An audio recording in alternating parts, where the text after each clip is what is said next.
안녕하십니까. 정준희의 토론 진행을 맡고 있는 정준입니다.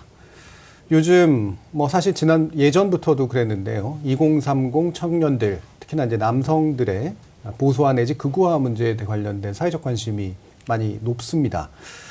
비상계엄과 그리고 대선 전후의 여론조사에서도요. 이를 어느 정도는 뒷받침하는 그런 수치들이 또 나오기도 했는데요. 자, 누군가는 이들을 이 혐오의 정치를 선택한 이들이다라고 비판하기도 하고요. 또 다른 누군가는 이제 불공정한 경쟁에 내몰린 약자의 문제로 바라보기도 합니다. 또 일부는 이들이 이제 민주주의 제도를 가볍게 여기는 것이 아니냐, 파시즘화된 성향을 보이는 게 아니냐라는 그런 우려를 보이기도 하고요. 또 다른 일부는 그만큼 현대 민주주의가 제도적인 신뢰를 잃어버린 결과물이다라고 보는 사람들도 있습니다. 또 다른 그 측면에서는 청년들을 하나의 어떤 정치적 성향으로 묶어서 단순화시키는 것 자체가 좀 문제가 아니냐라는 그런 시각도 있습니다. 오늘 이 자리에서는 우리 사회에서 청년 세대의 보수화 내지 극우화라는 담론이 어느 정도의 실체성을 가지고 있는지 한번 짚어보도록 하고, 만약에 존재하는 갈등이 있다면 어떻게 사회적으로 해법을 모색할 것인가 함께 논의해 보겠습니다. 정준희의 토론 지금부터 시작합니다.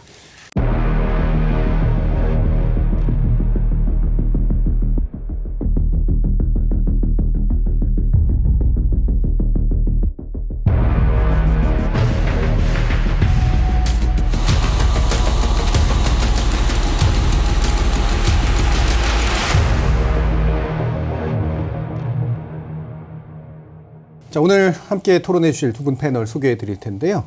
불평등 그리고 극우라는 주제에 대해서 다년간 연구해 오신 중앙대학교 사회학과의 신진욱 교수님 모셨습니다. 안녕하십니까? 반갑습니다. 자, 그리고 여러 책의 저자이기도 하시고 번역자이기도 한데요. 특히 급진의 20대의 저자로 모셨습니다. 김내훈 작가님 나오셨습니다. 안녕하세요. 저희 작가님께서 청년 당사자라고 얘기하시는데 당사자 맞으신가요? 만으로 34이 아직 안 됐으니까 청년이라고 봐주셔도 좋을 것 같습니다. 예. 스스로가 이게 저술을 하실 때 그런 당사자적 시각이 많이 좀 투영된다라고 느끼시나요? 예, 그렇습니다. 이제 제 친구들을 좀 많이 지켜보아왔던 그 경험을 많이 반영을 해왔기 때문에 네. 이제 약간의 설득력을 좀 띌 수 있었다고 저 스스로 생각하고 있습니다. 네. 그 내용들 좀 이따 살펴볼 테고, 우리 신진욱 교수님은 사실 세대 문제에 대해서 많은 관심이 있으신데 세대론에 대해서 되게 설득력 있게 보시는 분들도 계시고, 네. 미디어나 이런 데들이 조장하고 있다라고 또 보는 사람들도 좀 일부 있단 말이에요. 네. 그러니까 이를테면 이게 20, 30년 정도의 어떤 생애 주기를 가지고 세대를 묶는 게 맞느냐. 네. 또는 이제 이른바 코호트론 그래가지고 같은 경험들을 하고 있는 사람들이 그래도 같이 성장해 나가는 측면들이 분명히 있다라고 네. 보시는 분들도 있고요. 세대성이라고 하는 것 자체가 어느 정도의 실체성이 있다고 보세요? 두 가지 측면이 함께 있습니다. 네. 제가 3년 전 2022년에 출간했던 그런 세대는 없다라는 책에서 제가 바로 그 문제를 네. 다뤘거든요. 그러니까 세대라는 것이 방금 말씀드린 바처럼 사회 변화에 따라서 같은 연령대에도 겪는 시대가 다른 것이죠. 그렇죠. 네. 그러니까 세대라는 것은 사회학적인 실체가 있는 부분이 있다고 생각을 하고요. 그와 더불어서 그 세대의 실체가 아니라 상당히 왜곡되고 또는 과장되거나 단순화된 그런 세대에 대한 상을 생산해내는 그런 미디어의 힘 같은 것들이 굉장히 크죠. 네. 그래서 그 두 가지 측면이 함께 있기 때문에 예. 세대는 중요하다. 그러나 잘못 알고 있는 것이 굉장히 많다. 그렇기 때문에 세대에 관한 우리의 토론 이런 것들이 더더욱 중요해지는 거예요. 예. 네. 그래서 오늘 이제 좀 더 정교한 그런 관점에서 아마 네. 이제 미디어 담론과는 좀 약간 다른 맥락에서 이제 얘기를 해주실 것 같은데, 그럼 이 얘기에서 이제 시작을 해보겠습니다. 제가 모두에 얘기했던 것처럼 2030 청년들, 특히 이제 성별적으로는 남성 청년들이 보수화 내지 극우화되고 있다라고 이제 보는 시각이 이제 상당히 일반화되고 있습니다. 이 진단에 어느 정도 동의하시는지를 두 분 말씀으로부터 한번 시작을 해볼게요. 저는 일단 먼저 말씀드리고 싶은 게 제 개인적으로 굉장히 의외라고 느꼈던 게 예. 생각으로 많은 논자분들이 논평가분들이 이게 청년 극우화가 아니라고 단언하는 분들이 되게 많다는 거예요. 저는 이 부분에 동의하지 않는 측면 부분이 더 많습니다. 그러니까 그러한 말씀들을 하시는 분들의 논리가 일단 청년들이 굉장히 다양하고요. 그 여전히 민주주의 체제를 가장 선호하고 또 대다수가 윤석열 지지를 철회했거나 예. 탄핵에 찬성했다는 점을 들어서 예. 따라서 극우화가 아니라고 말씀을 하시는데 저는 이러한 데에서 약간의 그 사태의 심각성을 좀 어떻게든 축소하려고 하는 어떤 안일함을 예. 좀 감지할 수 있다고 보거든요. 예. 그러니까 이를테면 제 친구들은 단 한 번도 탄핵에 동의하지 않은 적이 없습니다. 네. 하지만 뭐 내란 이후 그리고 대선 전까지 그 단톡방의 기사들을 공유하면서 예. 뭐 민주당이 카톡을 검열을 한다더라, 혹은 뭐 문영배 예. 그 대행이 음란물을 공유했다더라, 뭐 이런 이야기를 주고받다 못해 이제 급기야 선거 부정, 부정 선거 관련해서도 다소 미심쩍어하는 모습을 보였다는 거예요. 그래서 저는 이러한 그 담론의 오염의 결과로서 이런 담론의 오염이나 교란 이런 거에 쉽게 휘둘리던 모습을 보이는 이 친구들이 그 지난 수년간 진행되어 왔던 이재명 악마화 있죠. 이재명에 대한 악마화를 주체적으로 떨쳐내고 이재명 후보를 찍으리라는 기대는 저는 처음부터 하지 않았습니다. 근데 뭐 어쨌거나 이러한 친구들이 바로 극우화되었다라고 이야기할 수는 없을 텐데 그럼에도 불구하고 그 문턱에 있다. 저는 그렇게 보고 이 문턱에서 얘네들이 어떤 마음속에 혼란을 겪고 있는지를 살펴봐야 한다. 저는 그렇게 생각합니다. 네, 그러면 좀 비교적 단순한 해보면 일반적으로는 극우화 얘기 많이 하는데 또 의외로 이제 진지하게 답하시는 분들 가운데는 생각보다 그렇게 극우화된 게 아니다라고 하는 논자들이 또 꽤 많은 편이고, 그러나 그 부분을 이제 주변에 대한 관찰이나 여러 가지 이제 조사를 해보면 완벽한 극우화까지는 아니라도 극우화의 문턱에서 상당히 머뭇대거나 또는 걸려 있다라고 일단 보시는 그런 진단인 것 같고요. 신진욱 교수님은 이 진단에 대해서 어떻게 생각하십니까? 장기적으로 추이를 봤을 때 이제 비교 대상이 중요하지 않습니까? 예를 들면 20년 전 청년들하고 지금 청년을 비교해 본다라고 했을 때 그 안에서의 극우적인 성향 내지는 조금 더 우리가 낮춰서 보수적인 성향을 띤 집단들이 많아진 건 맞습니다. 장기적으로 봤을 때. 그리고 그 안에서 특히 지난 한 10년 사이에 중요한 변화는 동세대 내에서 성별에 따른 차이 이런 것들이 두드러질 뿐만 아니라 지난 10년간 점점 더 두드러져 왔다. 네, 추이상. 추이상. 장기적으로는 그 측면을 관찰을 할 수가 있고요. 그리고 또 제가 이제 극우를 연구해온 제가 극우 연구를 시작한 게 한 20년 정도 됐습니다. 그래서 지금 이런 청년들 내에서 특히 이제 청년 남성들 내에서 극우적인 그런 집단들의 확대 이런 것들이 우리 사회에 굉장히 중요한 현상이다. 네, 여기는 제가 기본적으로 동의를 합니다. 이제 두 가지 제가 거기에 우리가 좀 더 자세히 볼 필요가 있다 생각되는 부분이, 하나가 우리가 예를 들면 이대남의 극우화다. 내지는 뭐 청년 남성, 또 2030 세대 이런 어떤 인구 집단 범주이지 않습니까? 이런 인구 집단 범주를 사용할 때 상당히 신중해야 됩니다. 네, 의도하지 않게 잘못된 메시지가 서로 간에 오갈 수 있는데요. 예를 들면 이제 이대남의 극우화다 이런 언서를 놓고 봤을 때 이거는 20대 남성 개인들 중에서 극우의 비중이 커지고 있다 또는 그들의 영향력이 커지고 있다 이런 의미로 이해될 수 있죠. 하지만 다르게 이해하면 20대 남성이라고 하는 인구 집단이 극우로 이동하고 있는 걸로 우리가 이해될 수가 있는 겁니다. 후자로 이해될 경우에는 집단 내에서의 유의미한 균열, 그런 어떤 다이내믹을 관찰을 못하게 될 그런 문제가 있죠. 그래서 그것이 하나 제가 함께 봐야 되는 부분이라는 생각이 들고요. 두 번째는 특정한 인구 집단, 예를 들면 뭐 2030 청년이라든지 내지는 20대 남성이라든지 이런 특정 인구 집단을 미화하거나 악마화하거나 이런 방향으로 가는 게 사실 극우라는 문제를 우리가 잘 못 보게 만들 수가 있다. 그러니까 지금 우리의 관심이 20대 남성이냐 아니면 극우라는 문제냐, 저는 그게 중요하다는 생각이 들거든요.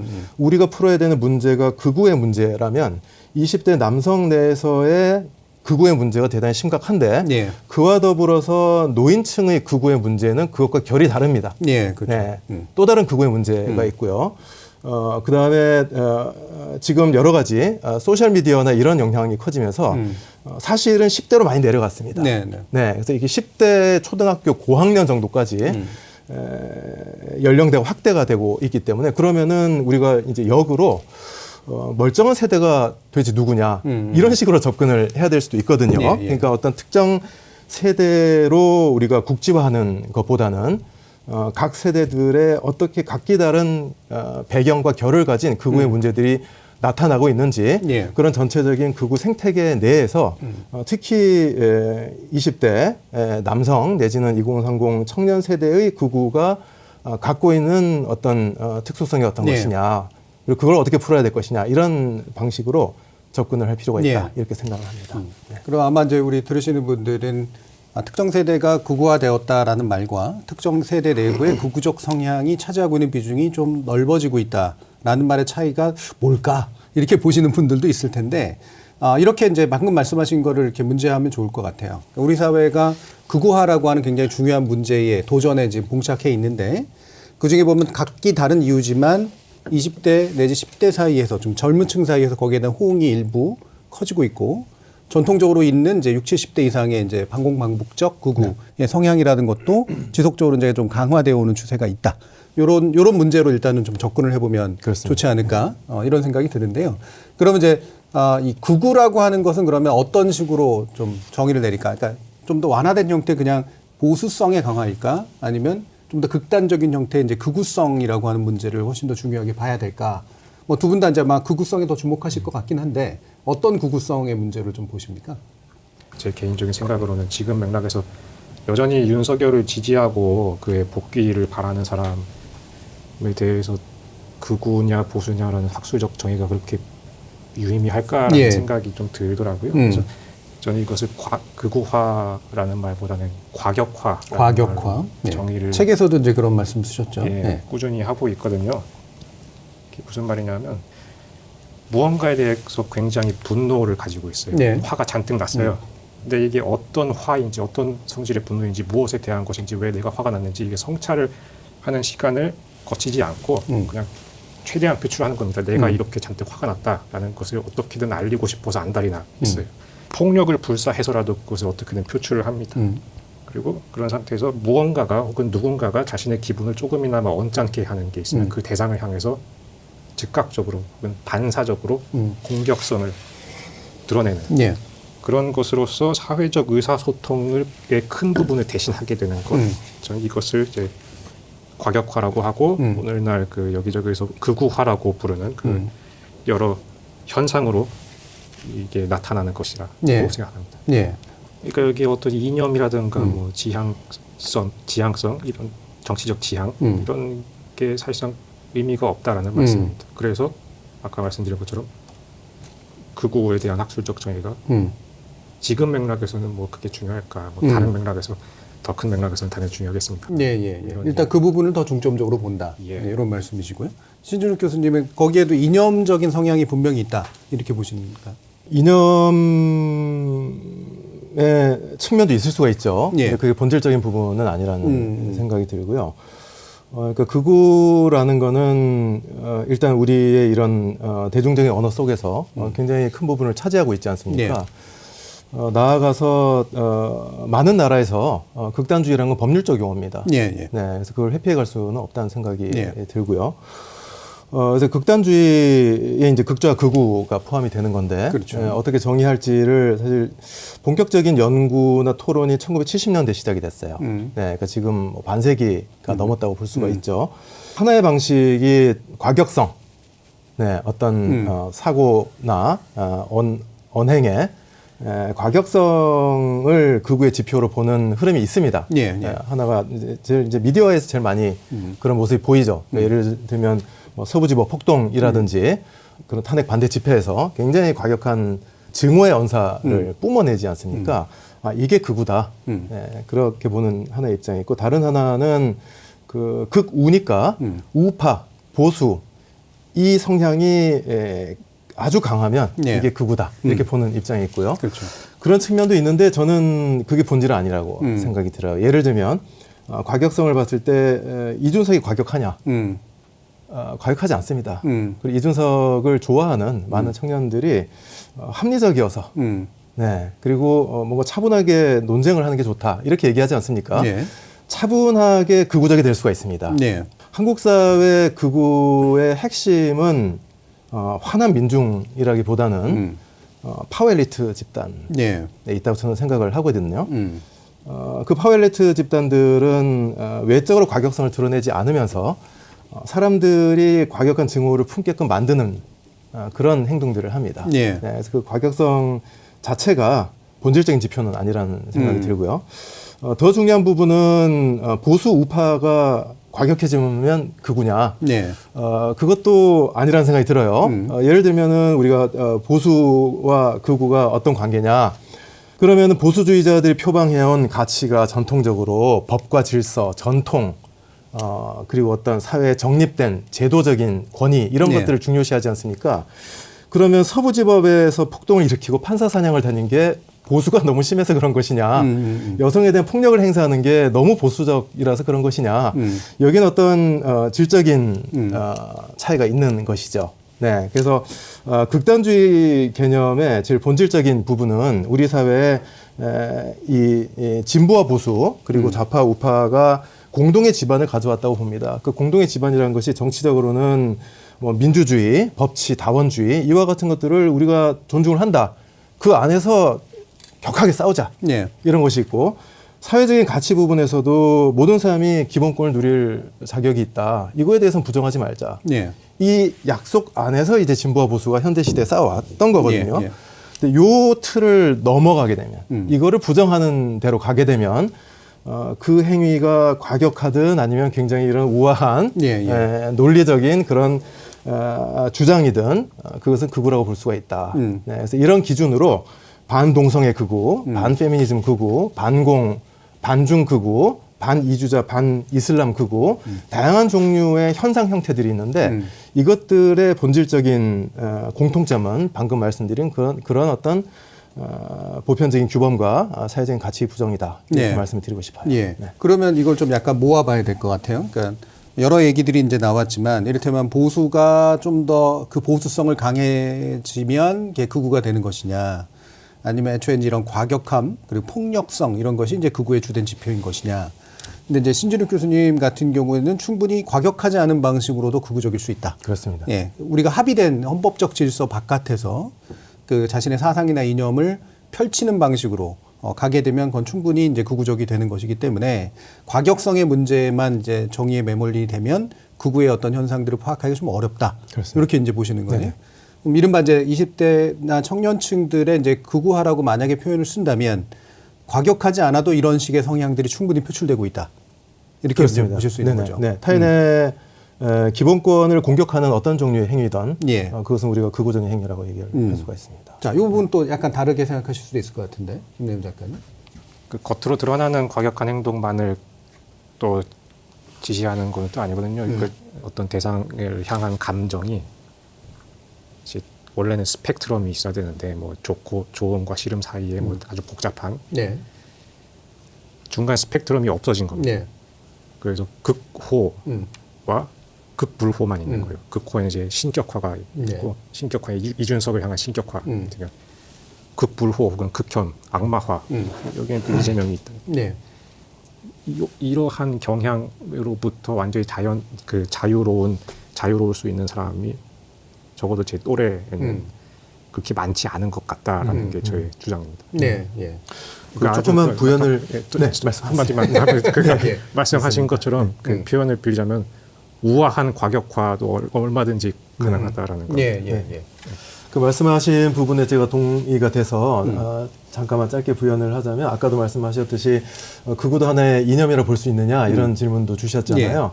지금 말씀하신 것은 이념이라기보다는 하나의 세계관이거든요. 예. 그래서 극우주의라고 우리가 이야기를 하고 영어로도 익스트리미즘이라고 이야기를 하는데 사실은 예를 들면 보수주의, 사회주의, 자유주의 이런 것 같은 체계적인 이념이나 사상이 아닙니다. 네. 전 세계 어디도 그런 극우주의라는 건 존재하지 않고요. 네. 굉장히 느슨한 형태의 세계관 내지는 어떤 세상을 보는 태도, 이데올로기 이런 게 이제 극우라고 볼 수가 있는데 네. 그 안에 지금 말씀하신 전형적인 특성이 단순성이에요. 예. 예. 네, 현실이 사실은 단순하지가 않은데 자기를 둘러싸고 있는 그런 사회 환경을 굉장히 단순화된 틀로 인식을 하고 그것에 대해서 그에 상응하는 감정적 반응을 보이는 거죠. 네, 이와 같은 것들이 극우 성향을 띠는 사람들한테 세계적으로 보편적으로 나타나는 그런 특성인 것 같습니다. 예. 네. 그러면 요거를 약간 더 이제 더 들어가서 이게 좀 불편한 이야기지만 성별성도 이게 요인으로 들어가 있다라고 이제 봐야 되느냐. 일단 조사된 결과를 보면 성별에 따른 차이들은 태도상의 차이들은 분명히 보이기 때문에 20대 안에서도 이제 그렇잖아요. 이른바 이제 남성들이 더 아까 지금 말한 것에 극단적 반응들이 이제 있고 이념적으로는 좀 더 우파적 성향을 이제 보인다. 여성에 비해서. 이런 이제 조사나 결과들은 이제 많이 나옵니다. 이 부분의 성별적 요인에 대해서는 어떻게 평가하세요? 저는 일단 기본적으로 그 남녀를 구분해서 보자라는 시각에 썩 동의하지는 네. 않습니다. 겉보기로나마 드러나는 차이 혹은 여성의 어떤 진보성 이런 거는 이제 페미니즘을 중심으로 전선이 구축되었을 때 해당되는 이야기이고요. 그 외의 다른 의제가 중심으로 떠오르면 그 이른바 국공합작이 이루어질 수 있는 그 모양새가 자주 연출이 된다라는 네. 말씀입니다. 그래서 그 젊은 여성들의 표면적인 그 진보적 성향에 좀 많이 지나치게 고무되어 있는 듯한 분들이 좀 많이 보이는데 그러다 보면은 이 성별 간 차이를 아주 본질론적으로 볼 위험이 있는 것 같습니다. 네. 뭐 이른바 조선족이라는 난민, 이주민, 장애인 등에 대한 인식은 젊은 여성의 그 감정 온도라고 하죠. 그 조사 결과를 보면 시사인에서 그 20대 여자 네. 전체적인 평균과 대동소이하거나 오히려 더 낮은 것으로 나타나기도 하기 때문에 그렇기 때문에 이제 남녀를 구분해서 보려고 하면은 이 점이 좀 안 보이게 된다. 그러다 보면은 결국에는 논의가 어떻게 흘러가냐, 남자애들을 어떻게 달래줄 것이냐 이런 쪽으로 좀 축소되어서 흘러가기 마련이다라는 생각입니다. 네, 이 부분은 이제 성별화해서 바라보게 되면 이제 원인을 오해인하게 된다. 그러니까 굳이 말하면 이제 이런 거죠. 그러니까 아까 얘기하신 과격화, 뭐 차분한 과격화까지 포함한 이 과격화의 가능성, 단순화의 가능성들은 이미 많이 퍼져 있기 때문에 특정 영역에 대해서는 진보 보수인 것처럼 보이지만 다른 영역으로 넘어가면 비슷한 성향으로 이제 그 문제를 바라보거나 선택할 수 있다. 라는 이제 관점이신 것 같은데 신준욱 교수님. 네, 아까도 제가 강조를 했듯이 어떤 특정 세대에 초점을 맞추기보다 극우라는 문제에 우리가 초점을 맞춘다면 극우의 어떤 내적 다양성, 편재성. 그래서 극우 생태계를 봐야 된다. 예를 들면 중국에 대한 부정적인 심지어는 적대적인 정서 이런 것들이 남녀에 공통적으로 나타납니다. 네, 나타나고요. 그리고 반동성애도 비슷하게 나타납니다. 이건 개신교하고 또 관련이 많이 있고. 그리고 반난민, 반무슬림 이쪽은 과거 2018년 예멘 난민 이슈가 있었을 때 청년층이 특별히 적대적이었고 그 안에서 여성이 더 적대적으로 나타난 면도 있습니다. 이게 페미니즘이 죄가 있는 건 아닙니다. 페미니즘에 공감을 하는 여성일수록 반난민은 줄어들어요. 그래서 이게 페미니즘과 관련이 있는 건 아니지만 어쨌건 간에 이슈에 따라 다르다는 거죠. 그럼에도 불구하고 제가 예를 들면 정치 성향, 우리가 이제 투표 성향 이런 것들이 굉장히 중요하지 않습니까? 그걸 봤을 때 적어도 분명하게 우리가 확인할 수 있는 것은 2016년 총선 이후로 처음으로 연령대가 낮아질수록 남성 유권자나 여성 유권자냐에 따라서 어디에 투표하느냐가 유의미하게 갈라지기 시작을 했다. 그리고 그 차이가 점점 벌어지는 추세다. 장기적으로. 이거는 분명하다라는 생각이 들고요.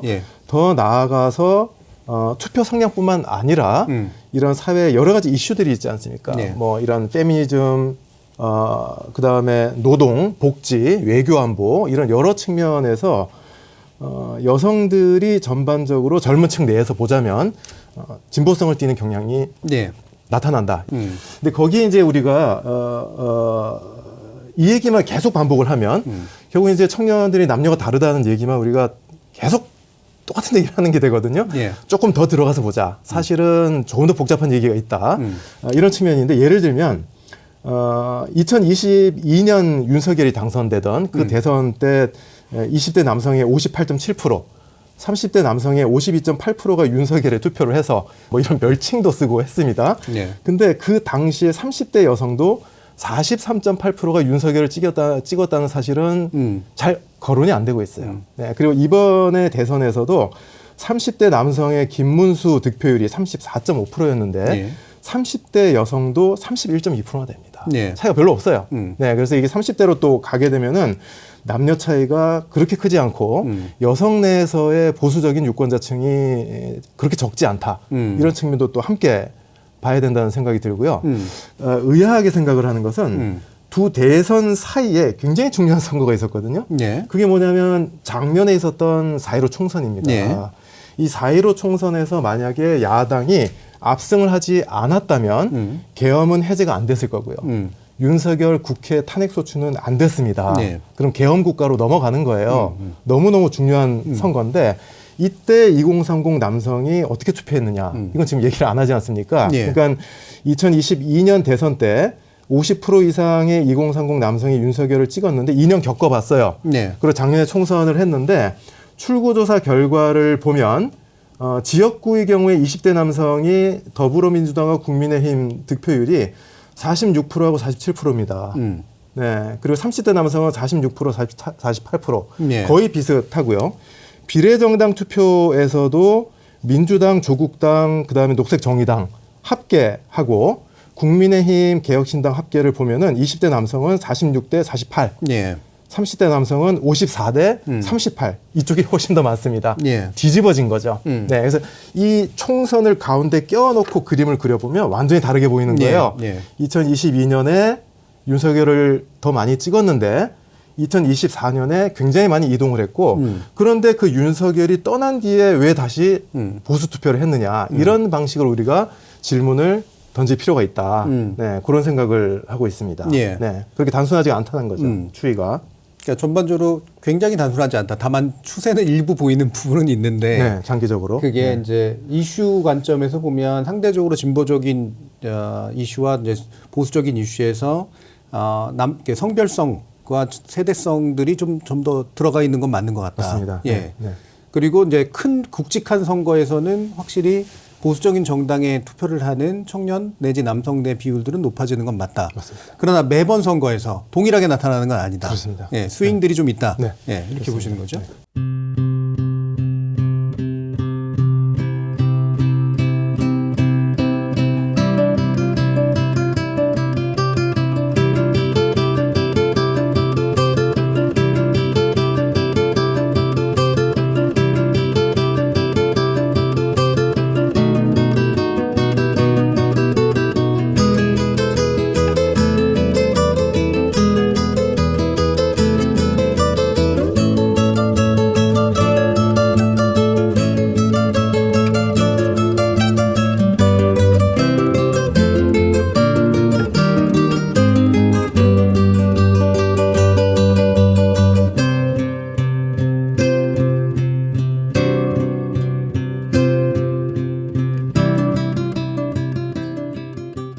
자, 그러면 이거를 한번 얘기를 해보죠. 이게 아까 나온 이슈성 관점에서 보면 이것도 이제 조사를 여러 개 또 사실은 참조해야 되긴 합니다만, 나왔던 이제 조사들 뭐 시사인이라든가 이런 데서 조사한 결과들을 보면, 예를 들면, 복지나 재분배 관련해서 확연히 18세에서 34세 남성들이 좀 더 보수적인 선택을 하는 여타 연령이나 성별에 비해서 보면 그런 경향들이 좀 나온다.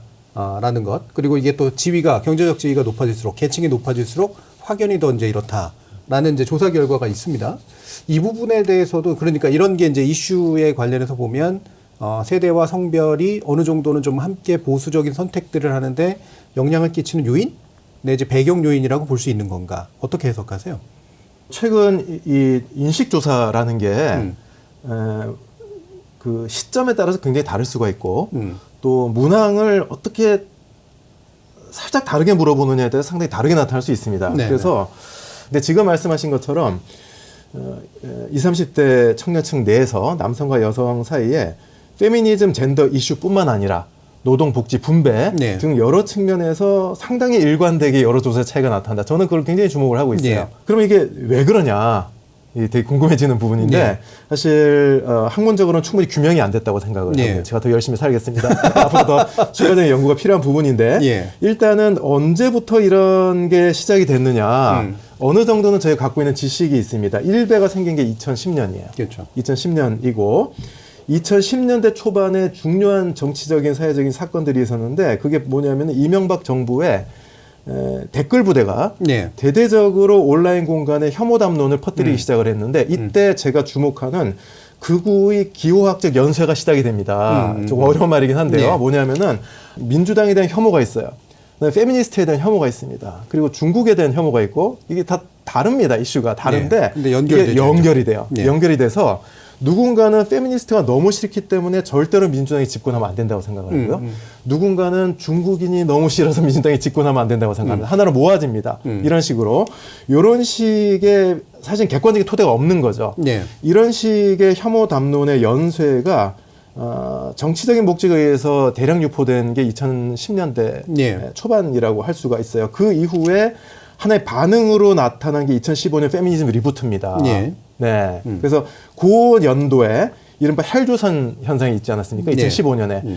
그 헬조선 현상에 대해서 학자들이 논문이 많이 나왔는데 그때 많은 사람이 관찰을 했던 부분이 뭐냐면 특히 남성들을 중심으로 해서 능력주의나 약자 혐오, 강자 선망 이런 것들이 굉장히 많이 나타난다는 네. 거예요. 사실은 헬조선 격차 사회 한국을 증오를 하는데 그 구조를 바꿔야 된다. 이 방향으로 나중에 젊은 많은 여성들이 나아가게 됩니다.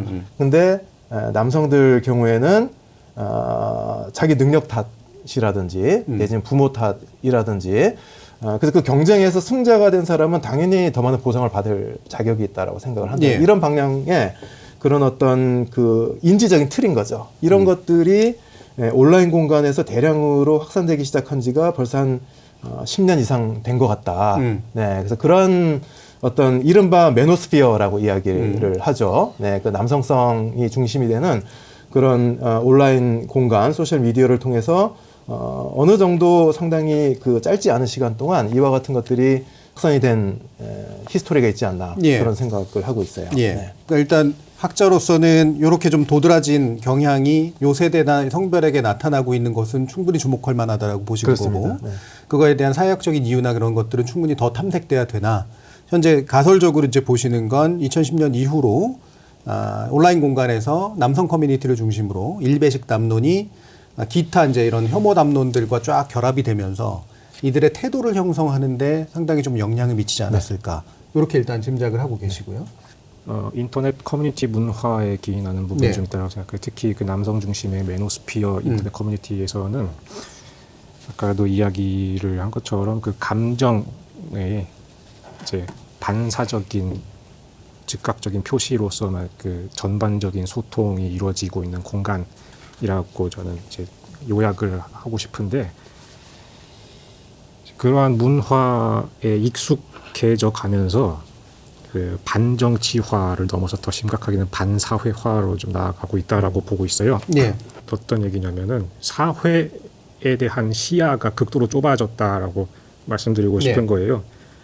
그래서 개인보다 공동체를 우선순위에 놓는 것처럼 보이는 정책들, 뭐 여론조사의 이러저러한 문항들 예. 이런 거에 대해서 그냥 본능적으로 반대 표시부터 하는 사람들이 좀 많을 것이다라는 게 저의 생각이고요. 그래서 조사 결과가 그런 식으로 나타나는 게 예. 아닐까. 그러니까 사회적 존재 형식에 무조건적인 반감이 나타난다. 예, 그렇습니다. 그리고 말씀드린 것처럼 그 사회에 대한 시야가 아주 좁아졌기 때문에 공동체를 중시하는 정책이라든가 약자 배려 혹은 격차 해소를 위한 조처를 갖다가 이제 최소한의 사회 유지를 위한 조처라고 생각을 하지 못하고 그냥 단지 착한 일, 시혜적인 것으로 받아들인다라는 거예요. 예. 그래서 이러한 정치인들, 위정자들의 착한 척에 나는 동조할 의향이 전혀 없다라는 것을 적극적으로 내비친 결과가 이러한 인식조사 결과의 차이 아닐까 이런 생각을 하고 있습니다. 예. 그리고 또 일베에 관련해서도 이야기할 수 있을 것 같은 게 있는데 그 보통 일베들의 시대라는 책이죠. 거기서 예. 그 김학준 저자께서 이야기한 그 평범 서사라는 게 있습니다. 이른바 평범하게 살자라고 네. 했을 때 뭐 중산층의 그 화목한 가정이라든가 할 수 있잖아요. 핵가족을 이루고 이 평범한 삶을 쟁취하기 위한 모험에 나선 주인공으로 스스로를 위치시킨다는 예. 거죠. 그래서 그러한 모험 혹은 여정에서 부딪히는 모든 역경 이런 것들을 다 개인이 감당해야 할 것으로 받아들입니다. 그리고 이 여정을 제대로 해내지 못한 사람, 그래서 불행한 삶을 살게 될 수밖에 없는 평범한 삶에서 이제 박탈된 사람들은 이제 아예 그 서사의 주인공 자격이 없다라고 생각을 하게 되고 그런 사람들이 NPC 이른바 NPC 취급하게 됩니다. 주인공이 아니기 때문에 사회로부터 응분의 푸대접을 받아 마땅하다라는 생각을 이제 기본적으로 탑재해 놓은 것이 그 일베 문화의 지금 산물이 아닌가 이런 생각입니다. 그리고 방금 말씀하신 그 응분의 푸대접이라고 하는 게 이른바 이제 아주 쉽게 말하면 평범을 쟁취하기 위한 경쟁에서 낙오된 자들 또는 낙오될 수밖에 없는 자들은 그게 그런 상태에 놓이는 것이 온당하다. 예. 그들을 일부러 구제할 필요가 없다. 일부러 구제하려고 하거나 뭐 온정적으로 개입하려고 하는 거는 그러한 서사 구조를 무너뜨리는 행위이고 시스템에 대한 신뢰를 무너뜨리고 이런 것으로 받아들인다라는 거죠. 그러니까 이거는 이제 반사회적 성향의 이제 그 어떤 중요한 측면들로 지금 이제 보셨는데 그 지금 말씀하신 부분이 굉장히 중요한 포인트라는 생각이 드는데요. 그 반사회성의 유형이 몇 가지가 있다고 저는 생각을 합니다. 그걸 좀 나눠 볼게요. 처음에 그 예를 들면은 우리가 분노한 젊은 남성 할 때 최근 몇 달 동안에 언론에서 제일 많이 사람들이 연상을 시켰던 게 서부지법 폭동인 것 같아요. 제가 그거를 분석을 좀 해봤습니다. 국내 모든 종합 일간지하고 경제지를 통틀어서 탄핵 전국 우리 넉 달이지 않습니까? 그동안에 2030 남성 내지는 청년 남성 또는 이대남 요게 들어가는 기사들이 어떤 기사들이 특별히 많이 쏟아져 나왔나 그 계기를 보면 서부지법 폭동하고 많이 관련이 돼 있어요. 근데 저는 거기서 굉장히 우리 사회가 논리적인 오류를 많이 범했다고 생각을 하는 이유가 서부지법 폭동의 구속자 중에 절반이 2030 남성이라는 거하고 2030 남성들 중에 절반이 폭도라는 거하고는 전혀 상관이 없는 얘기지 않습니까? 전혀 다른 얘기고요. 그래서 우리가 팩트 체크를 해본다면 아까 말씀해 주셨던 그 시사인 한국리서치 이 조사를 보면 이 서부지법 폭동이 정당한 저항권 행사였다라는 응답이 전체 20% 나오거든요. 근데 20대, 30대 남성이 19%, 21% 나와요. 거의 차이가 없습니다. 그런 반사회적인 사고와 행동을 경량성이 있는 집단이 있고 우리 간과할 수 없는 규모의 소수라 할지라도 집단이 있지만 다수는 그들과 제가 했던 연구들에 의하면 완전히 단절된 세계를 이루고 있다. 전혀 소통을 하지 않는 걸로 제 연구에서는 나왔습니다. 대화를 섞지 않는다. 완전히 분리된 집단을 이루고 있다라는 생각이 들고요.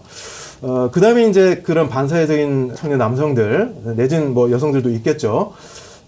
내 계층에 따라서 저는 성격이 다르다는 생각이 들어요. 계층에 따라서. 그래서 이게 상층 극우는 능력주의 극우입니다. 그러니까 약자 혐오 극우겠죠. 그러니까 우리 사회의 치열한 경쟁 구조, 불평등 구조에서 자기가 승자니까, 그 승자가 아닌 집단들에 대한 경멸이 그 집단의 고유한 정동이라는 생각이 들고요.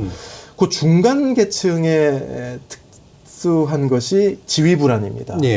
지금 사는 게 힘든데 그 갖고 있는 것조차도 누군가 때문에 잃게 될 거에 대한 불안이 여기서 핵심이 되는 거죠. 그러면 예를 들면 페미니스트 내지는 중국인 이주노동자, 불체자 이런 게 나오는 거고요.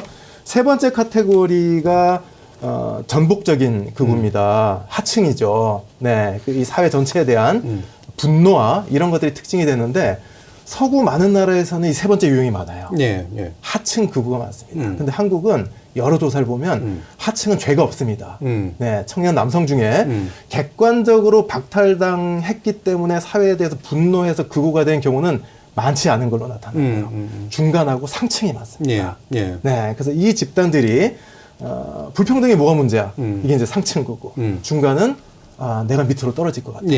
이런 것들이 우리 사회 청년 극우의 상당히 지배적인 양상으로 나타나고 있는 것이 아닌가 그런 생각이 들어요. 이걸 일부러 이제 계층적으로 좀 분리해 주셨는데, 그래서 외국 같은 경우는 이제 이런 하층, 그러니까 경제적으로 하층, 그러니까 소득이 높지 못하거나 직업이 이제 불안정한 그런 쪽이 자신의 이런 이제 그 빈곤이 뭐 외국인이 됐건 뭐가 됐건 그들의 탓이다라고 보고 이제 막 뒤집어 엎고 싶어하는 쪽이라면 우리는 그런 쪽은 아니고 상층부는 능력이 있으니까 내가 승자의 위치를 가져야 돼.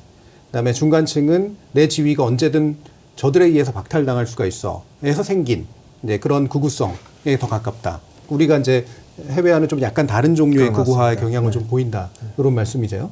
이런 계층적인 측면에 대해서 혹시 김대훈 작가님은 그 청년들이 외친다고 이야기되는 그 공정이라는 것이 그 공정하다라는 느낌 혹은 감각에 불과하다라고 할 수가 있는데, 그러니까 원래는 그 시험을 잘 보고 능력을 인정받은 사람은 합당한 보상이 보장되는 패턴, 그 패턴을 돌리는 시스템, 그것이 안정적이다, 안정적인 시스템에 대한 믿음이 있었는데, 예.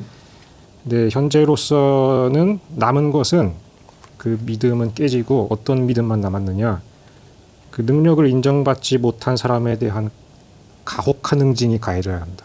아까 이야기했던 응분의 푸대접을 받아야 한다. 이러한 패턴만큼은 지속되어야 한다. 라는 것이 이제 공정이라는 감각이라는 거죠. 따라서 이제 그 상류층일수록 뚜렷한 보수성을 보이는 것은 당연한 결과 아닌가 이런 생각을 합니다. 타인을 돕고 좀 더 공동체를 위해서 무언가를 도모하는 그런 것 자체를 이제 위선으로 간주하는 분위기가 만연해 예. 있는 게 사실이고요. 이 부분은 이제 좀 어려운 이제 진단일 수 있는데 요거는 얘기를 하고 이제 좀 정치적인 이슈로 좀 넘어갔으면 좋겠는데 이 문제의 심각성을 좀 과연 어느 정도로 봐야 되느냐. 다시 말하면 이거는 그냥 방치했을 경우에 확실히 요 세대 그다음에 요 성별에서 이와 같은 뭐 아까 얘기하셨던 이제 막 이런 기호학적 연쇄라든가 이런 것들에 의해서 이제 이런 극우적이고 극단적인 이 형태의 어떤 사상이나 태도에 대해서 훨씬 더 친화적이 되고 그들이 점점 사이즈를 불려가는 방향으로 이제 갈 것이 거의 분명하냐 아니면 그냥 뭐 환경이 좀 바뀌거나 이런 달라지면 좀 달라진 문제냐 이 부분에 대한 판단이 좀 필요할 것 같거든요. 네. 어떠세요? 정치적으로는 그것이 왜 심각하냐 하면 저희가 다 겪은 것입니다만 계엄이 일어나지 않았습니까? 네. 네, 계엄이 일어났을 뿐만 아니라 그 계엄의 주체들이 계획했던 것들을 저희가 생각을 해본다면 이번에 포고령의 내용은 과거에 박정희 전두환 때의 계엄 포고령보다 훨씬 더 폭력적입니다. 예. 네, 훨씬 더 폭력적이고 나가서 실제 행동에서 군체포조나 등등이 수행하고 있었던 작전을 보면 이승만 1950년에 예비검속을 하고 있었던 거예요. 1차적으로 수백 명, 그 이상으로 수천 명 이상의 정권의 비판적인 언론인, 정치인, 노조, 시민사회 지도자들을 다 수거할 계획을 갖고 있었던 거거든요. 한국 사회 파워 엘리트의 극우성이라는 거 제가 아까 말씀드렸던. 근데 그 극우들이 사실은 산술적으로는 다수가 기반이 안 됩니다. 예. 그래서 간과할 수 없는 소수. 매우 심각한 소수라고 제가 계속 말씀을 드리는 것이 여론조사에 보면은 항상 소수예요. 극우적인 집단들이. 근데 여기 조금만 더 보태면 정권 집권이 가능해지는 겁니다. 네. 이번에 김문수가 41% 받지 않았습니까? 예. 그 41% 중에서 김문수의 정치적인 입장에 동의하기 때문에 찍었다는 사람이 절반 정도밖에 안 돼요. 네. 85%는 이재명이 되면 안 되기 때문에. 네. 아까 말씀하신 악마화 이런 것들이죠. 그러니까 그런 어떤 다양한 이유에 의해서 극우적인 집단이 집권을 할 경우에는 굉장히 빠른 속도로 한국의 인권과 민주주의가 무너질 수 있다. 예. 그런 지형을 만들 정도의 규모는 지금 충분히 된다. 이 위험성이 저는 매우 크다라는 생각이 들기 때문에 이런 극우 집단을 분명히 소수화하고 고립시키는 것이 매우 중요하다 생각이 들고요. 예. 사회적으로는 세대적인 측면이 있습니다. 계층적인 측면도 있고요. 뭐냐면 젊은 세대에 적지 않은 극우가 존재하는데 그게 상당한 계층적 성격을 띈다라는 거죠. 그래서 하층으로도 지금 극우 집단들이 작업을 하고 있긴 하지만 대체로는 상층 집단이 굉장히 주도를 하고 있는데 이 상층 집단 그중에서 특히 한국 사회의 제도화된 권력 자원을 많이 보유할 가능성이 높은 남성 집단. 예. 이 집단 내에 특별히 극우가 많다. 젊은 층, 남성, 상위 계층. 예. 그러면 요 현실이 변하지 않은 채로 예를 들면 10년, 20년이 지났다라고 했을 때 굉장히 문제적인 집단이 한국 사회에 파워엘리트로 올라서게 된다는 얘기가 되는 것이죠. 예. 그래서 그와 같은 미래로 갔을 때는 이것은 우리 젊은 세대들의 문제가 아니라 한국 사회에 권력을 쥐고 있는 집단이 바로 이 집단이 될 수가 있다. 산술적으로 소수라 예. 할지라도 그런 관점에서 이 문제의 심각성을 봐야 될 거라는 예. 생각이 들어요. 그러니까 정리하자면 이겁니다. 하나는 의미 있는 소수다. 그렇죠? 그러니까 상대적으로 소수인 건 맞으나 집권이 가능한, 뭔가만 달라붙으면 언제든 집권이 될 수 있고 집권하면 이 극우적인 정책 내지 행위들을 충분히 해낼 수 있다.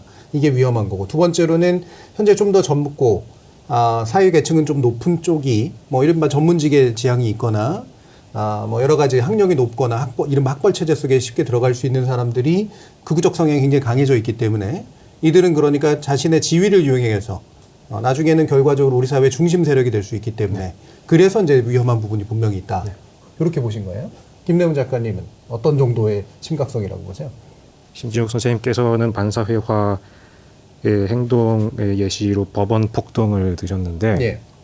그런 식으로 이제 물리적인 형태로 나타나는 것 외에도 자기가 보기에 기분 나쁜 것, 내가 싫어하는 어떤 이슈나 뭐 가치, 의제 이런 거에 단편을 보여주는 듯한 인상이 조금이나마 발견되면 그거에 대해서 열불을 내고 뒤집어지는 현상, 예. 이 전형적인 현상이었거든요. 극호와 극불호 이거 양극단만 있는 상태에서 둘 중 하나만 계속 왔다 갔다 하는 겁니다. 그냥 말 그대로 과격하게. 예. 이게 이제 과격화의 현상인데 이것은 제가 생각하기에 이게 그 오휘력 저하의 큰 부분이긴 하는데 자신의 그 불만을 정치적으로 잘 의제화해서 표현을 할 수 있을 그 언어가 부족한 상태라는 겁니다. 근데 거기에 극우 정치인들, 포퓰리스트 혹은 극우 유튜버가 거기에 언어를 부여를 해줘요. 네. 그런 불만의 그 유동하는 에너지에 언어를 부여함으로써 그 혐오의 방향을 제시를 하는 겁니다. 네. 저는 여기에 그 아주 큰 경각심을 가져야 한다. 저는 이렇게 주장을 하고 있습니다. 네. 그래서 과격함, 반사회성, 단순화라고 하는 것은 자신의 불만을 구체적으로 실현 가능한 정치 언어로 바꿔내지 못하는 상태를 만들고, 근데 여기에 이제 바로 이제 기성 정치인, 아까 말씀하셨던 이제 파워 엘리트에 이제 또 걸쳐 있는 자들이 방향성을 부여하거나 혐오의 어떤 타겟들을 잡아줌으로써 강하게 결집하게 만드는 그런 힘이 생기고 있다, 또 생길 수 있다. 예, 그래서 그에 대한 불만의 에너지를 이제 진보 진영을 향한 것으로 네. 이끈다, 유도한다 이런 사람들이 분명히 존재하고 이들에게 분명한 책임을 묻고 경계해야 하고 경계할 수 있는 그 비판 의식을 기르는 것이 매우 중요하다. 그럼 자연스럽게 이제 이런 정치적인 수용의 문제로 이제 가야 될 텐데, 이게 약간 신준욱 교수님은 명확하게 강조해 주셨습니다. 이거를 어떤 배제의 대상으로 이제 봐야 되지, 이런 것들을 그냥 정치 언어로 바꿔서 일상적 정치 한 부분인 것처럼, 다시 말하면 존중받아야 될 어떤 태도나 집단인 것처럼 하게 될 경우에는 훨씬 문제가 생길 수 있다. 네. 아마 기본적으로 이렇게 보시는 것 그렇습니다. 같은데요. 네. 네. 네. 그 부분에 대한 얘기를 더 들어보죠. 네. 그러니까 이게 우리가 예를 들면 극우가 친구가 될 수가 있냐라든지 내지는 극우도 협치의 대상이냐 이런 질문을 우리가 던지지 않습니까? 그 질문 자체는 의미가 있다는 생각이 드는데 그 질문은 사실 대답이 불가능한 질문입니다. 네. 굉장히 뭉뚱그려진 단순한 질문인데 우리가 극우가 뭐냐 그리고 혐오와 차별이 뭐냐 물어봤을 때 그렇게 복잡한 문제가 아니에요, 사실은. 단순하게 생각을 했을 때 극단주의와 혐오 차별은 우리 사회에 명시되어 있는 헌법적인 가치 그리고 기본권을 침해를 하는 겁니다. 네. 구체적인 인간에 대한 폭력과 가해를 의미하는 것이거든요.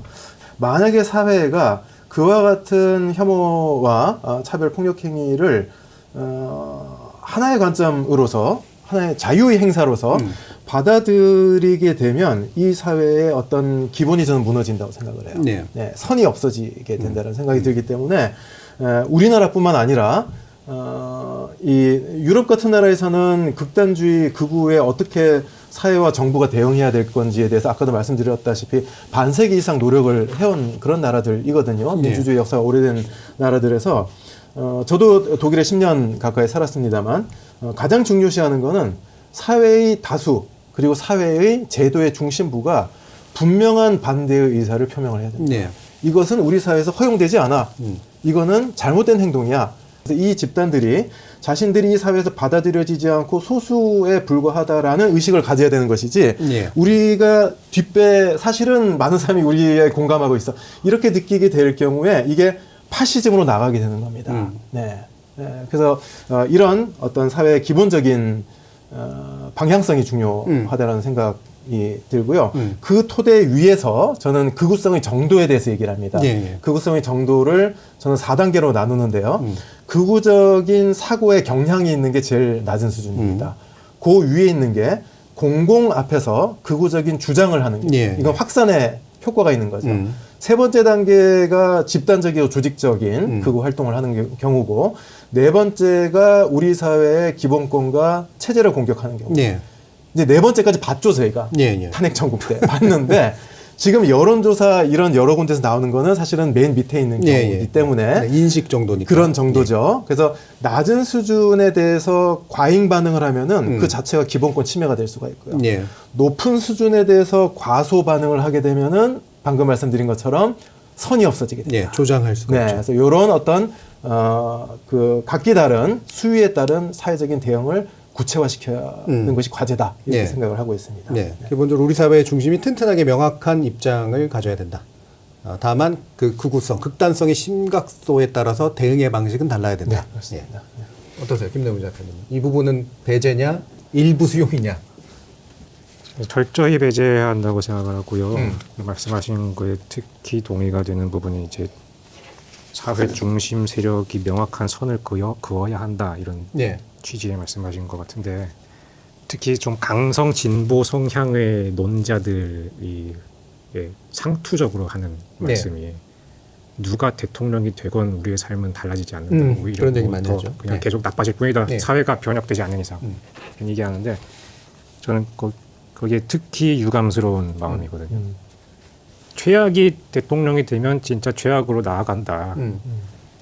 라는 이야기입니다. 그래서 현재 지난 윤석열부터 해가지고 이제 이준석, 김문수 이제 국민의힘 전반 이건 정말 최악의 세력이라고 저는 단언하고 싶은 게 이런 사람들이 무엇을 하느냐 최종 심급에서 그 법이나 시험 점수와 같은 객관적인 수치로서만 수치에 근거해서만 심판받는 것이 공정하다라고 이야기를 하고 다니면서 이제 법이 허용하는 한도 내에서 타인에게 모욕감을 주는 것으로서 효능감을 회구하는 사람들을 양산하는 세력이다. 네. 그렇기 때문에 최악이다. 라는 이야기를 하고 싶습니다. 특히 이준석 같은 사람은 이제 이러한 그 말씀드린 반사회와 과격화의 경향에 올라타서 청년들의 불만에 그 언어를 부여를 합니다. 근데 그것이 이제 팸코아 같은 데서 그 언어들을 차용해서 주류 담론으로 끌어올리는 식이죠. 말하자면 이제 음지에서 양지로 끌어올리는 사람입니다. 근데 뭐 어쨌든 인터넷 커뮤니티에서만 쓰이던 정제된 언어나 문장이 아니라 아예 그 외마디 밈을 갖다가 쓰기 때문에 지지층의 확장에는 어쨌든 한계는 있을 거예요. 그래서 이준석의 능력이 그 정도밖에 안 돼서 참 다행이다 싶은데 어쨌든 그런 식으로 담론을 아주 오염시키는 것만으로 그 앞으로의 뭐 국회의원 선출 여부와는 상관없이 일정한 자신의 그 정치적 입지는 다질 수 있을 것이다. 그렇기 때문에 하루빨리 정치권에서 배제되어야 할 것이다. 이런 생각입니다. 예. 그러면 뭐 이렇게 결론으로 이어가면서 이 얘기를 좀 해보면 좋을 것 같은데, 그러니까 이게 두 분이 다 동의하시는 건 이거를 하나의 정치적 의견으로 보고 그들이 그냥 억압되어 있거나 또는 안 드러나게 하는 것보다는 하나의 세력으로 인정해서 그 대변자들에게 존중을 해서 정치안으로 끌어들일 필요가 있다라는 주장에 대해서는 이제 동의하지 않으시는 거잖아요. 근데 대신 이제 이들이 가지고 있는 그러니까 극우적 성향을 가지고 있는 편차들은 되게 다양하기 때문에 그 중에 일부는 설득하거나 수용이 가능하게 만들어야 되고 그 중에 일부는 고립하고 배제해야 되는 그런 방식의 정치적인 어떤 접근법들이 필요할 텐데 어떤 식으로 이제 이런 문제를 좀 해결해 가야 된다고 생각을 하십니까? 저희 토론에 처음 출발할 때부터 제가 그런 어떤 그 사회 엘리트라고 우리가 이야기하는 정부 고위 관료들, 정치인, 그리고 뭐 종교 지도자, 뭐 언론인, 교수 뭐 등등 이와 같은 집단들이 명시적으로 폭력적이거나 불법적이거나 과격한 행동을 하지 않는데 예. 사실은 사회 내에 이런 그 특정 집단에 대한 증오와 경멸, 혐오 이런 것들을 생산하고 증폭시키고 폭력적인 행동을 고무하는 집단들입니다. 네, 그렇죠. 그래서 그런 측면에서 한국 사회의 극우 현상이 지금 특별히 우려스러운 것이다. 네, 그렇게 말씀을 드릴 수가 있고요. 예. 한국의 극우 정치 세력들이 예. 취약한데 다른 어느 나라에도 비할 수 없을 정도로 폭력적이에요. 예. 예, 그래서 이 집단에게 권력이 주어지는 것이 대단히 위험한 그런 상태인 거죠. 그래서 그런 부분에서 한국 사회가 민주적이고 이런 어떤 그 인권적인 그런 다수의 연합을 앞으로 안정적으로 유지해가는 것이 대단히 중요하다라는 생각이 들고요. 그리고 전체적으로 오늘 뭐 청년 극우 뭐 이런 주제를 봤을 때 아까도 말씀드렸다시피 문제 중심적으로 접근을 할 필요가 있다. 예. 또 어떤 세대, 어떤 성별, 어떤 계층에 비해서 어디가 더 강하게 나타난다고 해서 그 집단이 우리의 관심은 아니라는 것이죠. 네, 그래서 이 문제 중심의 접근을 통해서 사회의 도처에 편재해 있는 이런 극단주의나 폭력의 다양한 결들을 우리가 각자 놓인 자리에서 풀어가는 것이 사회 전체의 과제가 되겠다. 그런 말씀을 드릴 수 있을 것 같아요. 예. 네. 그러니까 문제에 집중해라. 인구 집단에 주목하지 마라는 사실 안 그러려고 하지만 인구 집단에 주목하면 이 집단을 마치 제거해야 되는 것처럼 생각하거나 아니면 예를 들면 설득해가지고 그들 대상으로 뭔가 설득 작업을 벌여서 이들을 그렇습니다. 바꿔야 되는 둘 거죠. 중에 하나가 되는 거죠. 예, 그렇게 네네. 되는 네네. 거잖아요. 네네. 근데 이 문제 자체를 해결하려고 해야 되는데 부수적으로 물론 그 집단에 대해서 어떤 조치를 취할 수야 있겠지만 예. 자, 그러면 또 김내훈 선생님은 어떤 생각을 가지고 계시나요? 이 부분에 대해서? 그 위선에 대한 심각한 수준의 증오와 혐오를 어떻게든 좀 시정을 할 필요가 있겠다라는 생각을 합니다. 위선에 대한 심각한 증오에 대한 시정. 20대 청년들의 이준석 혹은 김문수에 대한 투표에 대해서 뭐 기성세대 혹은 586의 위선 때문이다. 이것을 비판해야 한다라는 식으로 논평하는 글을 많이 봤거든요. 네. 그 분석에 전혀 동의하지 않고요. 일말의 그 진실이 있다고 하더라도 그렇다고 해도 그 생방송에서 그 성폭력을 재현한 후보가 네. 있고 또 내란 수구를 배출한 정당의 후보가 있고 네. 다른 한편에 지자체장을 두루 지내고 목숨 걸고 계엄을 해제한 후보가 있습니다. 근데 이 세 번째 후보가 대통령이 된 이후 미래의 세계에 대해서 더 큰 거부감을 느끼고 앞에 두 후보를 기어이 찍은 그 이유에 대해서 설명해주는 바는 전혀 없어요. 신지옥 선생님의 책에서 인용하신 그 조사 결과를 저도 인용을 하건데 586 거리는 청년들 가운데 네. 상당수가 절반 가까이가 586이라는 말 자체가 도대체 무슨 뜻인지 알지 못하는 채로 586을 그냥 부정적인 의미로 쓴다라는 거예요. 또 어떤 상징적인 장면이 있어요. 윤석열 당선 직후에 PD 수첩에서 길거리 인터뷰를 하는데 20대 남자를 대상으로 이 20대 남성분이 여성가족부가 말도 안 되는 정책을 내밀고 있다라면서 불만을 표시를 했습니다. 네. 근데 이제 그 PD가 되물었어요. 그 말도 안 되는 정책이라는 게 무엇이 있을까요? 근데 그것까지는 잘 모르겠습니다. 네. 라고 대답이 돌아온 거예요. 지금 오늘날에 여지껏 일컬어졌던 이대남 현상이라는 것의 거의 전부를 표상한다고 해도 과언이 아니다라고 생각을 하고요. 그럼 이런 식으로 잘 알지도 못하는 거에 대해서 파악할 의지도 겨려한 채 분노와 증오와 혐오만 있는 그대로 거리낌 없이 드러내고 아예 내란 수구의 정당의 후보를 찍을 만큼의 그러한 정치적 견해를 왜곡하게 해버린 것이 무엇이냐. 네. 이거를 저는 이제 중점적으로 봐야 한다. 거기에 큰 부분 언론이 책임이 있다. 저는 그렇게 말씀드리고 싶습니다. 예. 그러면 요거를 이제 약간 더 작은 문제이긴 합니다만 이게 이제 그 지금 정부에서 나름대로 고민해서 나온 것 중에 하나가 이재명 대통령이 국무회에서 한 발언이었습니다. 그 여성가족부에게 혹시라도 이제 남성들에 대한 역차별 소지가 있는지 이 부분에 대해서는 또 한번 좀 알아봐라. 이게 이제 꽤 다르게 해석될 수도 있고 여기에 대한 입장도 되게 다를 수가 있거든요. 이런 식의 이제 접근법이 좀 유의미하다고 보시는지 신진욱 교수님.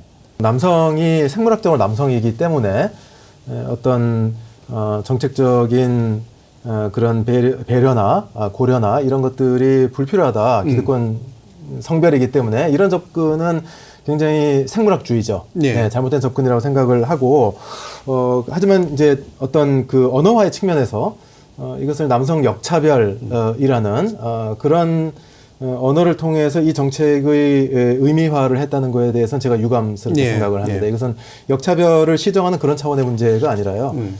남성이든 여성이든 지금 청년들이 놓여 있는 여러 가지의 그런 삶의 어려움들을 단지 우리 사회의 동등한 시민이기 때문에 그리고 또 미래 세대로서 당연히 정부가 해야 되는 그런 일들이라고 저는 생각을 하는 거고요. 예. 지금 그 아까 저희가 어떤 계층적인 측면들 이런 얘기도 했습니다만 최근에 그런 그 청년 세대의 경제적인 삶의 상태 이런 거 관련해서 굉장히 주목할 만한 연구들이 많이 나오고 있는데요. 하나의 예로 뭐 제가 있는 중앙대학교에 계신 그 사회복지학과 이승윤 교수님께서 네. 최근에 연구하신 것이 지난 그 2000년대에 세대별로 어떤 고용이나 소득이나 아니면은 뭐 사회보험 적용이라든지 이런 측면에서 안정적인 집단과 불안정한 집단의 비율 같은 것들을 추적을 하셨습니다. 네. 추적을 한 걸 보면 청년 세대가 다른 세대에 비해서 불안정 계층이 훨씬 더 많이 늘었을 뿐만 아니라 안정 계층도 적지 않아서 안정 계층과 불안정 계층의 양극화가 청년 세대가 다른 세대보다 훨씬 더 심한 걸로 알아요. 예. 더 심해졌고, 근데 여기서 더 또 흥미로운 부분은 남성들 내에서 청년 남성 내에서 양극화가 더 심하다라는 거예요. 그러니까 남성이 청년들 중에서 남성이 더 힘드냐, 여성이 더 힘드냐 이 질문 자체가 굉장히 비계층적인 질문이지 않습니까? 예. 남성들 내에서의 양극화라는 것이 지난 10여 년 동안에 굉장히 심해졌다. 예. 이와 같은 것들이 뭐냐면은 남성이든 여성이든 우리 사회가 이 청년들 내에서의 그런 경제적인 불평등과 또 하층들의 특별한 불안정성 이런 것들을 시정하기 위한 완화하기 위한 그런 정책적 노력을 많이 할 필요가 있다. 네, 거기에 저는 강조점을 두고 싶고요. 하지만 그것이 남성들이 겪는 역차별을 시정하는 그런 성격의 정책으로서 자리매김되는 것은 올바르지 않은 방향인 것 같다. 그렇게 예. 생각을 합니다. 이게 이제 성 차이에서 나타난 어떤 차별의 문제라기보다는 그 같은 성별, 같은 청년 성별 내에서 남성 내에서 계층에 의해서 너무 심한 차이가 나니까 이 갭을 어떻게 메워줄 것인가라는 정도의 문제로, 그러니까 이른바 불평등 해소의 문제로 그렇습니다. 접근을 네, 하는 것이 네, 맞다. 네. 계층적 불평등 네, 해소의 네, 문제로. 자, 김내훈 작가님.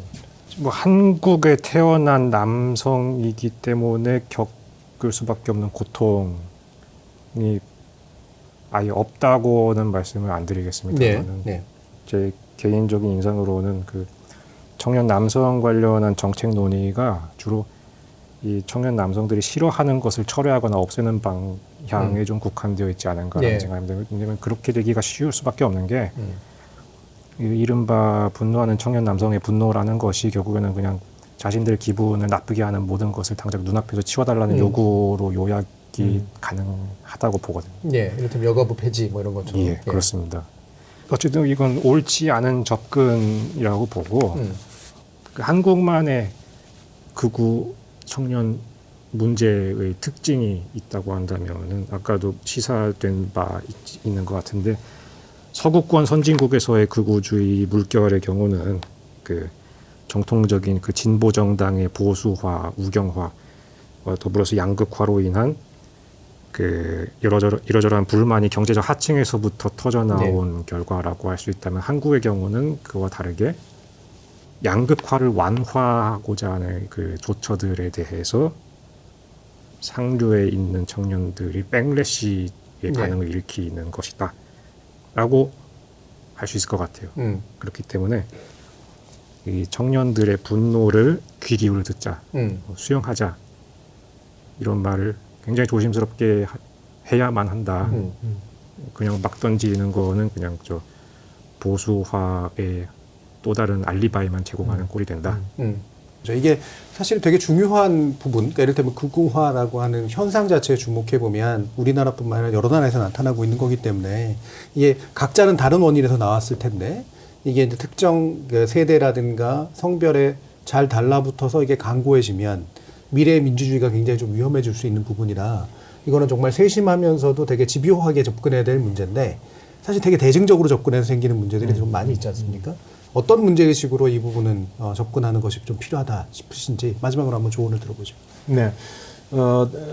세계에서 각자 양상이 다르긴 하지만 우리가 오늘 토론에서 이야기한 그런 의미에서 극우적인 사고, 극우적인 담론, 또 극우적인 집단들이 확산되는 경향은 상당히 보편적으로 네. 나타나고 있는 상태고요. 거기에는 어떤 그 시대적인 구조적인 조건들이 있지만 그런 시대적인 조건이 극우의 성공 부상으로 나아가느냐 아니냐는 나라에 따라 다릅니다. 네. 그 차이를 설명해 주는 것이 어떤 거냐를 봤을 때 가장 중요한 부분은 그 사회의 이런 극단주의에 반대하는 그런 세력들이 이 시대의 문제를 성공적으로 대응하고 풀어갈 수 있느냐. 그게 어떤 주체적인 변수의 측면에서 가장 중요한 점이 아닌가 하는 생각이 들고요. 예를 들면 오늘 우리가 이야기했던 청년들이 겪고 있는 그런 경제적인 불안정의 문제, 미래에 대한 막막함, 이와 같은 문제에 뭔가 의미 있는 대응을 하려는 의지와 능력, 이런 것들을 보여주지 못할 때 바로 개입해 들어오는 그런 우리 사회의 극우적인 집단들이 있는 것이죠. 그래서 이들을 비판하고 응당한 어떤 규제를 한다든지 이런 것들이 한편으로 중요하다면 다른 한편으로 보다 더 근본적으로는 우리 사회가 지금 닥쳐있는 여러 가지의 그런 문제들을 해결해 나갈 수 있는 실질적인 능력을 가질 수 있을 때, 그럴 때 극우적인 포퓰리즘이라든지 이런 것들이 들어올 수 있는 공간을 허용하지 않을 수가 있을 것 같다. 네. 제가 그 최근에 옮긴 책 말씀을 좀 네. 드리면은 네. 그 법은 어떻게 민주주의를 배신하는가라는 책인데 그 책에서 좀 거기에 책에 나온 조언을 좀 말씀을 요약해서 드리면은 먼저 공론장을 인터넷으로부터 현실의 물리적인 세계로 다시 끌어와야 한다는 거예요. 그래야만 공공성의 인식이 강화될 수 있고 그러한 그것을 위한 실질적인 계기가 마련될 수 있다. 실제로 마주치는 공간들이 있어야 되고 그걸 실제 마주침을 더 격려해야 한다라는 말씀이고요. 그리고 타자에 대한 관용과 포용이 최종적으로 자신의 즐거움으로 돌아올 수 있다라는 점을 체득시켜야 합니다. 네. 이것도 결국에는 교육의 문제일 텐데 이제 아예 유년기서부터 그 교육법을 좀 제시를 하거든요.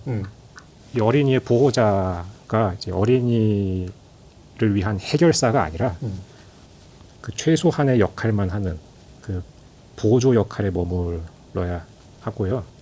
어린이가 어떤 문제에 봉착을 했을 때 설령 약간의 위험한 상황이 목전에 놓인다고 하더라도 즉시 개입하지 않고 일단은 관망하는 게 좋다라고 하더라고요. 그러면은 어떤 일이 벌어지면 이 어린이가 옆에 있는 친구들과 함께 협력을 하기 시작한다는 것. 네. 그 과정에서 뭐 설사 실패하고 좌절이 있다고 하더라도 그 과정에서 형성해낸 공통의 감각이 이제 상호 간의 감각이 되어서 건강한 자아의식과 공동체 의식의 기반을 마련할 것이다. 네. 이게 이제 시민성의 재교육의 그 기둥이 되어야 한다. 이런 말씀으로 마무리하겠습니다. 자, 오늘 이제 두 분 모시고 일단 표면적으로는 이제 우리 청년 세대 내지 또 청년 남성에게서 두드러지게 보이는 것으로 짐작되는 이 국가 현상이 실제로는 본질을 뒤집어서 이 구구화의 다양한 면들을 좀 살펴보고 그들 중에 이제 미래 세대가 왜 이 부분에 있어서 좀 더 우호적인 입장들로 흘러가고 있는가에 대해서 문제 해결적으로 좀 접근할 필요에 대해서 두 분께서 이제 얘기를 해주셨습니다. 그러니까 사회라고 하는 게 우리가 살아나가야 될 필수적인 존재의 형식이고 그를 위해서는 이제 공통의 감각에 의존해야 된다라고 하는 것이 우리 생존의 문제임에도 불구하고 마치 타자 없이 사는 게 나의 행복이 되는 것처럼 이 가상적으로 느끼는 저는 환경이 상당히 중요한 이 극우화 문제의 더 본질이 아닌가 이런 생각이 좀 드는데요. 이와 같은 이제 이 우리 삶의 조건들을 좀 다방면으로 좀 다시 살펴보면서 단순하게 이제 기술의 발전이나 미디어 환경의 변화에 그냥 내맡기는 흐름이 아닌 면에서의 사회성의 새로운 구성이 필요하지 않은가 이런 생각으로 오늘 정준이의 토요토론 여기서 마치겠습니다. 감사합니다. 작가님께서 이거 대본 보내주셨을 때 네. 즉각 든 생각이 왜 저에게 이런 시련을 이제 또 터지겠구나. 저는 사실 협박도 많이 받습니다. 예. 예, 극우 연구를 하니까. 예, 아무래도 그렇죠. 예, 예. 20년째 협박을 받고. 예. 제일 그렇죠. 이렇게 센 애들을 대상으로 정리하시는 거잖아요. 이게 정말 어렵죠. 이게 저널리즘 같은 거 하시는 분들도 그런 탐사 보도하는 게 제일 어려운 일이잖아요. 그렇죠. 네, 예. 윤석열 종교 정부 집단이라든가. 때 제일 순환을 많이 겪으신 분들이 예. 미디어 연구하시는 분들. 예. 네. 압색도 받으시고 어떤 분은. 예. 오늘 잘 들었습니다. 예. 아유 감사합니다. 너무 긴장해가지고. 두분 그 책 우리 또 밑에 이렇게 다는 거 있잖아요. 예, 그것도 같이 하겠습니다. 그런 게 있습니까? 예, 고맙습니다. 예. 네. 네, 제가 예. 의도치 않게 출판사에 효도하는 저 그것 때문에 왔어요, 사실. 그래도 번역한 책을 이렇게 열심히 홍보하시는 번역자에게 많이 돌아가진 않을 텐데. 네, 그렇게요. 예, 예.